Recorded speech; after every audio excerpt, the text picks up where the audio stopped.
Might have been too dry. Yeah.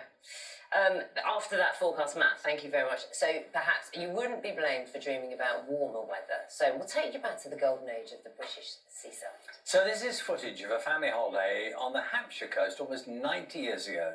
It's been rediscovered on a dusty old film reel, which was bought online. Our reporter Simon Marks picks up the story.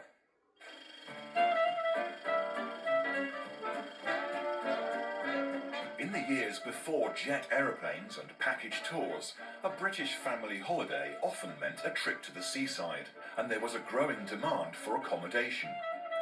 John Burry, seen here on his wedding day, bought 100 acres of land on the Hampshire coast and began welcoming holidaymakers to wooden chalets in the 1930s. A century later, Holborn Naish has grown into a busy holiday park. The sea views are as popular as they ever were, and the park is still owned by the same family. Rosie Kennar is fourth generation, and now she's building an archive, preserving the history of the park. I've been involved in the business since 1986, so, I've got a reasonable understanding of what happened since that period, but there's an awful lot of documents and photographs and things which tell the story of what happened prior to that. Now the archive has a new treasure. While searching the internet, Rosie found an interesting item for sale. A roll of film, intriguingly labelled The English Bay of Naples. Once digitised, it turned out to be a home movie, showing a family holiday at Naish in 1937. There they are. Marvellous. With the dog, part of the family. Holidays really haven't changed that much, have they? No, it's about families spending time together. Of course, all these older style accommodations have long gone. From a picnic on the cliffs, a visit to the woods, a trip to the Isle of Wight, and the Cowes Regatta.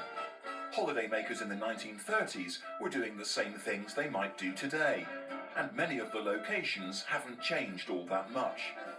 Sitting out on the veranda is still a popular pastime, though of course there have been some upgrades.